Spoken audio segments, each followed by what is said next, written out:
Hello, friends, and welcome back. Happy New Year. Thank you so much for joining me. Welcome to today's live level up conversation. Let's get started. Welcome to Level Up with Winnie Sun.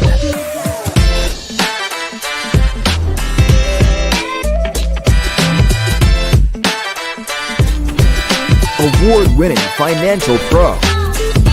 Get ready. Level Up with Winnie Sun. Well, hello, friends, and happy New Year to you. This is our first show of the new year, so it's wonderful to be back with you. I hope that you had a wonderful holiday and, of course, celebrated a new year in tow and that days are getting ahead and days are getting great. So, welcome to the show. Happy Tuesday.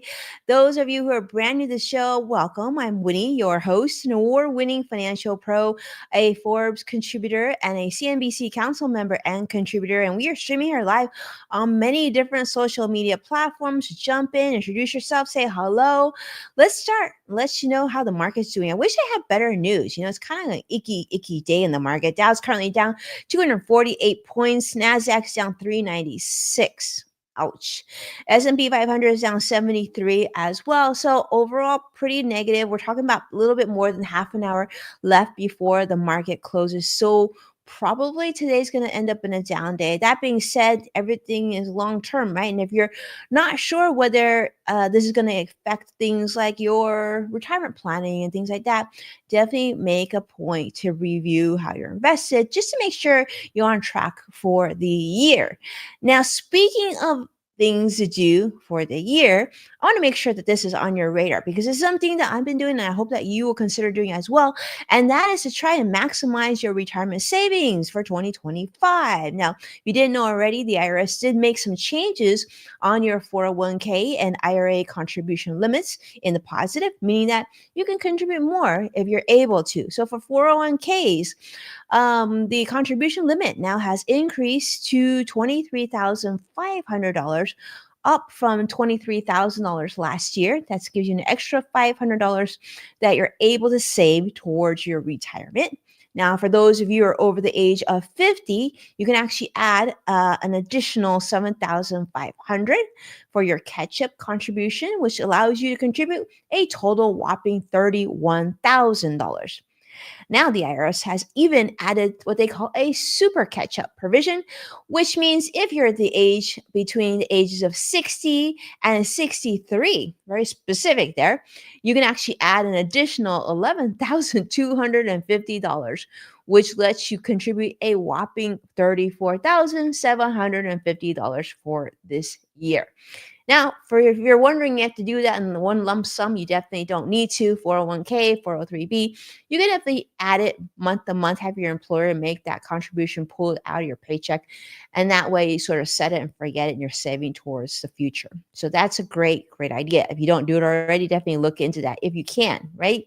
But of course, always make sure that you don't have credit card debt and things like that before you do that. So you can just make sure that you plan these things out. Speaking of planning things out, if you are self-employed or if you already contributed to your 401k and you want to do something more, you should definitely look into the IRA or the Roth IRA. For those of you under the age of 50, that means you can contribute an additional $7,000 if you want to. There's no real minimum. You don't even have to do it, but $7,000. And then if you're over the age of 50, you get to contribute another $1,000, allowing a total of $8,000. So the reason why I would consider and encourage you to start early in the year, January 2025, right? Is because this way your money has more time to grow. You can take advantage of things such as compounded interest. And of course, the tax advantages are very powerful. So things to think about. And if you're not sure where to start, definitely take a look at it, do some research, because this is a great way to start the new year towards financial independence. New year, new you, right? New budget too, new savings, all this new stuff.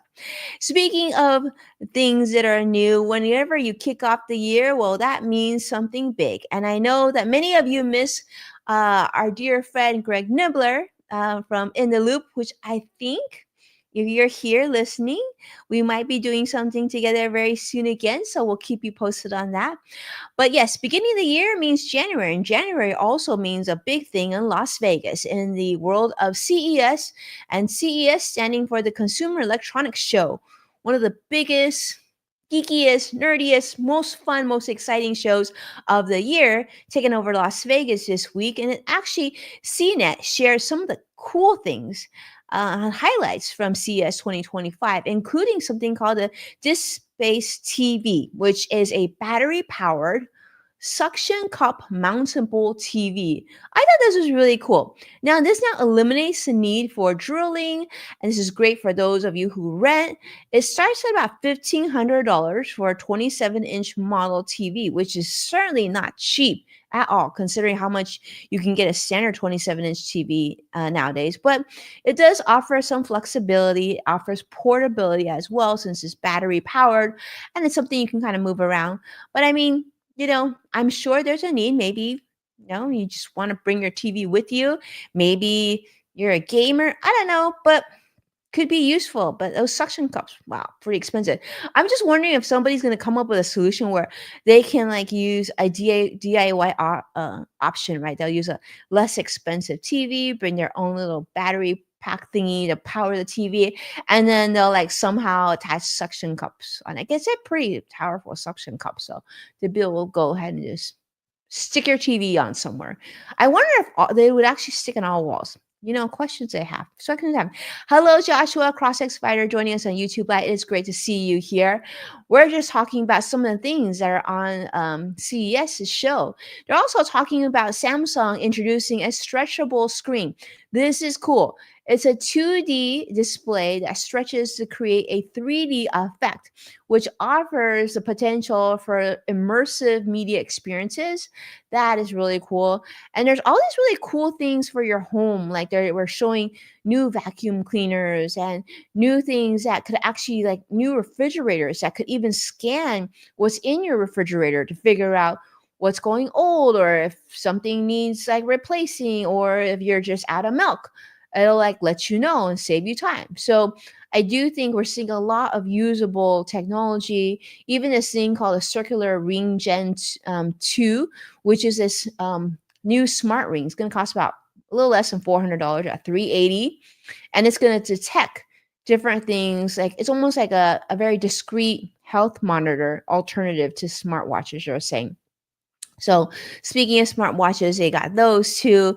But these are a lot of things that we'll have to be paying attention to. Oh, and speaking of, you're like, okay, well, give me something interesting. Let me show you something that they're showing on this at CES as well. It's called a Rome Soda Top, and it's sort of this bottle cap that carbonates water on the go, which makes it so with this bottle cap, you could be anywhere and be drinking your sparkling water. And it's, I guess, accessible anytime, anywhere. I think that's pretty cool. I like that. But let me know if you go to CES, or if you've read anything on CES that has triggered your fancy, and you're like, you know what, we should definitely, I could definitely see having that at home or the office. Let me know in comments. I would love to see what excites you. And if you're at CES, definitely let me know if there's anything that we missed that we should have been talking about as well. And speaking of changes, there is a bit of news this week. This is being reported by The Athletic, talking about Disney and a Disney Fubo deal that they're saying is going to redefine sports streaming in a big way. Now, Disney teams with Fubo, and this now just includes Disney's Hulu plus live TV partner with Fubo, combining 6.2 million subscribers now in a decision to try to compete with YouTube TV's nearly 10 million subscribers. Of course, ESPN's strategic positioning offers subscription tiers ranging from $10 a month in bundles to like $40, $50 a month via their different sports collaborations as well. But the ESPN Fox TNT collaboration now, of course, is going to come around March Madness. Perfect time, right? But a lot of different tech giants, Amazon, Netflix, and YouTube, they're all trying to go all in the sports streaming space. I'm sure part of this has been helped by the one and only Taylor Swift with her boyfriend, Travis Kelsey, bringing even more diverse viewers to the area of like football and all the other sports as well. And Caitlin Clark and all the amazing things she's doing for the women's NBA as well. So this is a new sort of collaboration. Let me know how you feel about that. Do you feel like this is a good fit for Disney?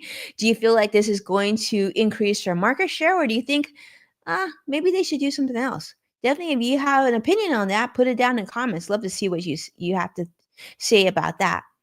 And then speaking of changes, I also want to bring this onto your radar. You know, no show can be complete these days without a little dose of, I don't know, um, crashes, maybe? Well, Tesla is facing new investigations. Yep, over their remote driving technology. Talking about crashes here. This is being reported by the Associated Press, talking about US regulators investigating 2.6 million Tesla vehicles over crashes involving what they call the actually smart summon technology.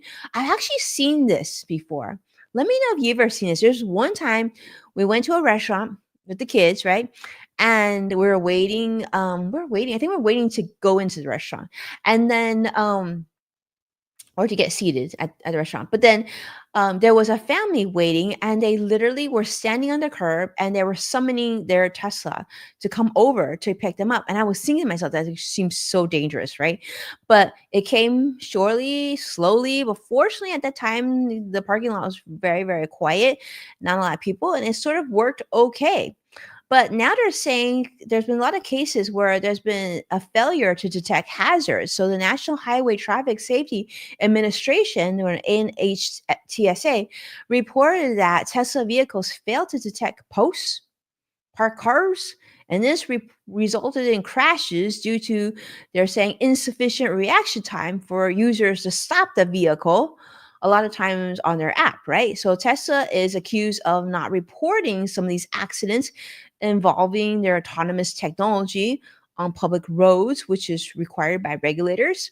So this probe is big. It follows an October investigation into Tesla's full self-driving system. I don't know about you. I don't know if you're in the market for a Tesla, if you drive a Tesla. I do know one of my very good friends has just moved away from Tesla, going to a different car manufacturer altogether, just looking for a change of technology, if you will.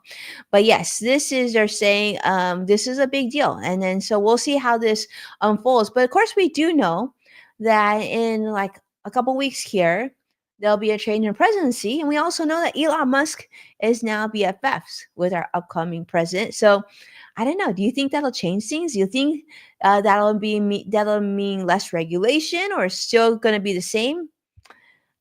Only you will know that answer. And so curious to see what you think. Feel free to drop it in comments.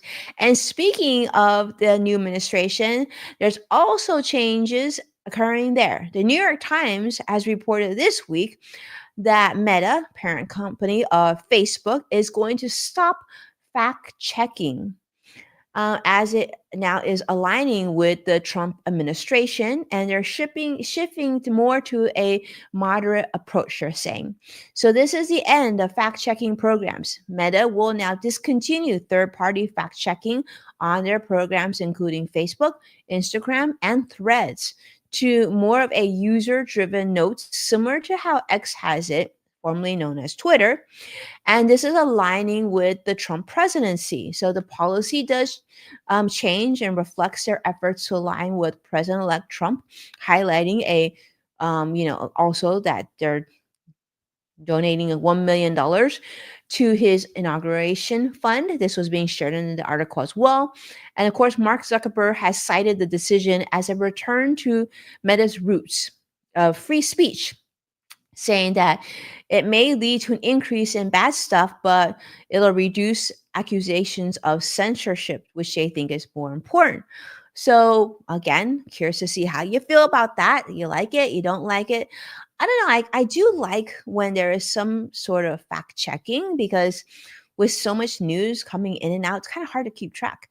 And it could be something really important, like it could be a health matter or whatnot. And I would like to know at least something, some credible source to give me an idea of whether or not this is true or isn't true, you know? But that's just me. I want to know what you feel. So feel free to put in comments. Let me know. I see Sadiq. It's great to see you. Happy New Year to you and Joshua. Let me know your thoughts on this. Now let's continue on because the Biden administration is also doing some more things before they are leaving, or President Joe Biden is leaving office, including banning medical debt on credit reports. Now, this is being reported by CNN.